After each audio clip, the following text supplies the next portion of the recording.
Dan sebenarnya yang saya mau ceritakan lagi di sini adalah bagaimana menghidupkan sistem ekonomi umat. Belanja dari muslim, beli dari muslim, beli dari muslim. Kasar katanya, dia ambil untung dari kita. Ujung-ujungnya muslim juga yang makan, ya dong, dia dan keluarganya. Ujung-ujungnya masuk ke kotak amal masjid, ujung-ujungnya masuk ke lembaga zakat. Kita beli sama orang kafir, ujung-ujungnya jadi kursi gereja. Mau? Syukur jadi kursinya doang. Kalau dia bisa kebeli patung dewanya, mampuslah kita. Nah, ini gimana caranya kita ngomong sama Allah nanti? Kalau ditanya sama Allah, kemana rezekimu kau belanjakan? Nah lu, kok Akyong, kok Aseng, iya kan? Kok Stephen deh?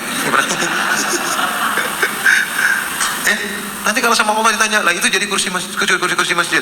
Bagus. Kalau jadi patung dewa, nah lu, ya kan? Ini. Nah kadang-kadang juga nih ya, kok mau beli dari Pak Haji semen satu sak 70.000 kok. Aku kalau belanja sama si engkoh itu cuma 65.000. Iya, karena semua orang beli sama engkoh itu, akhirnya dia jual lebih murah. Modalnya sama nggak? Sama. Coba semen mereknya A, semennya sama mereknya A, oke? Modalnya sama dari pabrik, nggak mungkin beda. Ya, jual ke engkoh ini sama jual ke Pak Haji sama, mungkin 60.000, mungkin ya. Engkoh ini sama Pak Haji ini sama-sama manusia. Nih masukin ke logika ya, sama-sama manusia, sama-sama makan nasi, anaknya juga sama makan nasi semua, oke? Dia butuh sama nih dua nih, ya kan? Dia butuh, kebutuhannya pun sama, sehari butuh uang belanja kurang lebih 200.000. Paham ya? Ya, 15 menit lagi. Saya cuma baca. Singkoh ini karena kalian banyak, muslim banyak yang beli sama dia, iya kan? Dia nggak usah, oke lah, jangan 200.000, terlalu sedikit, 2 juta sehari buat makan. Maka dia hanya butuh 40 orang untuk mencukupi 2 juta, ya kan? Dia ngambil untung 50.000, 5.000. Tadi 200.000 udah benar sih. Ya, semua orang beli ke dia butuh ambil margin sedikit. Karena dia tahu ini semua orang akan ambil toko dia. Sedangkan Pak Haji yang sama-sama butuh makan, butuh 2 kali sampai 3 kali lipat lebih banyak. Karena jarang orang beli di tokonya dia. Kalau kalian membiasakan beli dari muslim, kalian membiasakan diri beli dari muslim, maka toko muslim itu akan murah jualannya. Berhenti belanja sama Cina. Emang bisa jalan kok? Pak, di Malaysia jalan Pak. Masa di Indonesia nggak jalan? Kita muslimnya lebih kuat dari Malaysia. Di Malaysia jalan loh. Dulu saya running tes ini, saya orang riset, saya pekerja di dunia riset. Saya riset dulu di Indonesia tes 2017, di Indonesia nggak jalan. Di Malaysia sampai hari ini lihat, toko Cina itu sana udah nggak berani pakai kucing yang begini-begini nih. Sampai udah nggak berani pasang kucing begini-begini, sampai takut dikirain Cina. Karena orang Bumi Putra, orang pribumi, Bumi Putra sana. Tengok tokonya, oh Cina, kafir ini, pindah mereka jalan. Sampai tega loh ngomong kayak gitu, di depan toko orangnya. Sadis kan? Sadis loh. Sampai itu Cina bilang banting harga 50%. Lah, kafir kok. Sebelah mereka beli sama Pak Haji. Dato, beli dulu ini. Nah, jadi Dato tuh lebih mahal. Mereka belanja situ. Sampai terakhir ini Cina ganti strategi. Udah banting harga pun tak mampu. Sekarang mereka panggil orang-orang Bumi Putra suruh kerja di situ. Orang Bumi Putranya nggak mau pula kerja di situ. Ngapain kerja sama kafir? Cari tempat yang muslim. Karena tokonya Pak Haji makin laris, makin butuh anak buah. Ini yang biasa kerja sama Cina pindah semua lah ke sana. Dulu orang Bumi Putra sana kalau buka toko pakai ornamen Cina, pakai fu itu ya, kertas merah ada tulisan Cinanya, pakai kucing begini-begini, iya kan, mata disipit-sipitin, nggak ngerti dah. Akhirnya mereka bangkrut Pak. Memang akhirnya lagi saya diancam dan segala macam. Ya nggak apa-apa. Saya bilang target saya udah selesai di sana. Saya nggak usah main ke Malaysia 3 tahun ke depan, ya udah nggak apa-apa. Tujuannya tercapai nggak? Tercapai. Buy Muslim first. Itu jadi hashtag nomor 1 selama 2 bulan. Dan itu semua dari Malaysia. Buy Muslim first, buy Muslim first. Sekarang saya lagi coba komporin di Indonesia. Tapi juga nggak jalan gitu loh. Kenapa ekonomi duluan yang saya sikat? Karena selama ini kan kalian tahu retorika pembangunan ekonomi umatan hanya seminar, yang ngomong di sini adalah retorik, ya, seorang akademis syariah, atau hanya praktisi-praktisi makro bukan yang di mikro. Artinya apa? Direktur Bank Syariah Anu, woi, ngomong di sini, syariah. Panitia ngundang aja bayar mahal. Saya kemarin terakhir tahun lalu ya, seminar ekonomi syariah, Direktur Bank Syariah, woi, saya paling bontot nih. Paling terakhir ngomong lagi. Minder juga sih sebenarnya. Ini yang sebelah kiri saya ini direktur semua. Saya nggak akan bicara banyak. Yang paling depan ini datang bayar berapa? Kami platinum, bayar berapa? 3,5 juta. Wah, Masya Allah. Belakangnya bayar berapa? Kami 2,5 juta. Belakang 1,5 juta. Enggak, kami 2 juta. Oh ya ada. Belakangnya 1 juta. Belakang 500.000. Itu di luar pintu ada yang gratis nggak tuh? Intip ada kayaknya. Dengerin. Mereka mau dapat ilmunya. Nggak punya duit bayar. Di depan pintu dikasih speaker. Diri kelas ekonomi. Saya bilang, apa yang kalian kejar di sini? Belajar. Oh, Masya Allah. Dapat pengalaman, kenal orang baru. Oh, Masya Allah. Habis itu apa? Foto-foto sama pembicara, diem aja. Yang ibu-ibu mulai cengengesan. Habis itu apa? Makan-makan. Iya. Dapat sertifikat? Dapat. Habis itu apa?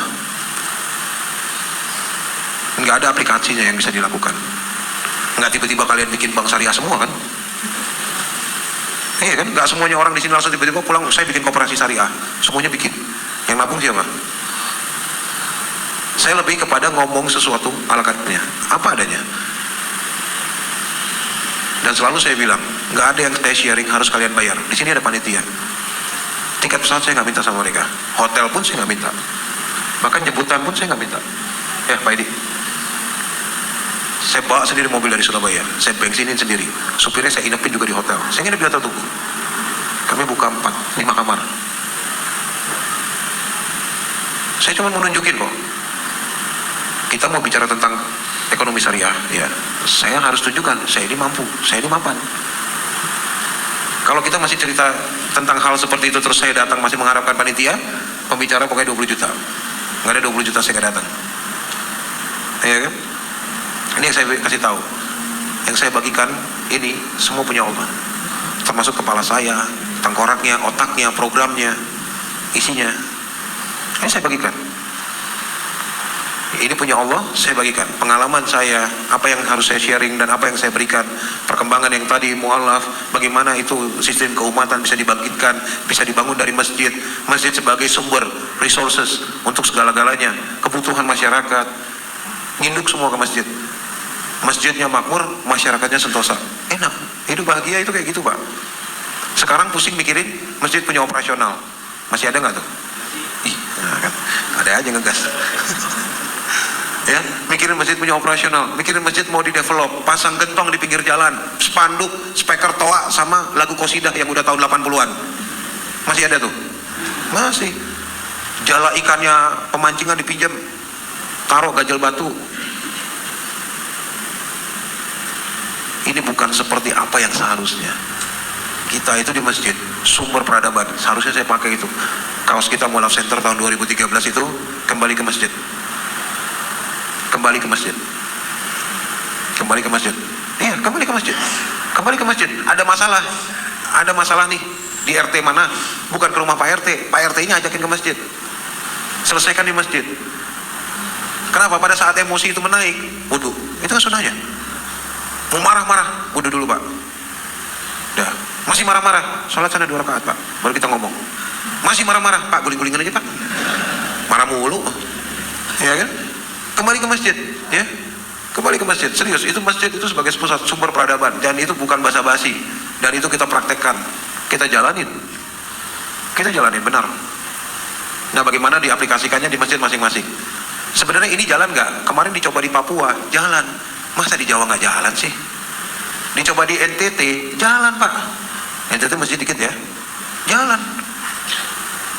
Dicoba kemarin di Pegunungan Meratus, tahu? Di mana? Itu perkampungan Dayak Muslim, mu'alaf mereka, di Kalimantan Selatan. Dicobain di sana, jalan Pak. Orang-orang Dayak ya ya bukan seperti apa yang digambarin ya, maksudnya mereka pakai baju biasa. Butuh pulsa, ke masjid. Takmirnya mana? Cari takmir. Pak Imam, nah, isi pulsa dulu. Boleh kah? Boleh. Isi dulu kah? Sama takmirnya sekarang, udah gak butuh duit kan? Udah, sekian. Nah, sisanya masukin kotak amal aja.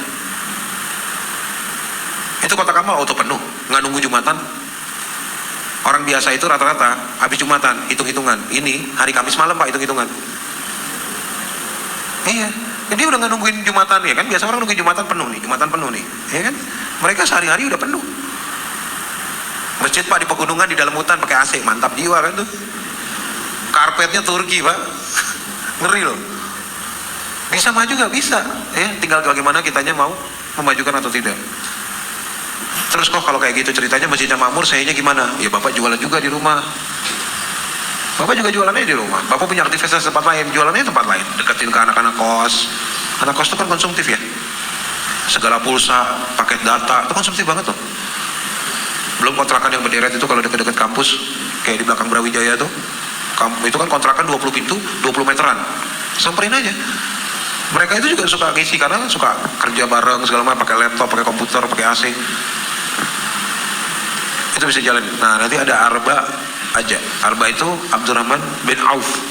Ya, itu biasa kalau saya cerita tentang beliau, Abdurrahman bin Auf itu adalah salah satu orang terkeren dalam hidup saya juga. Golongan terkeren. Ada terkeren, keren, biasa aja, jangan dicontoh. Jauhin, hilangkan. Nah, itu. It's taking off my life. Jadi Abdurrahman bin Auf bisnis modal dengkul, sukses. Bener kan? Udah tahu kan ceritanya? Cangkul?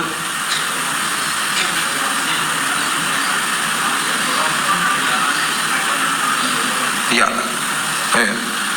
Dan semua itu dimulai dari cangkul 5 buah. Pinjem.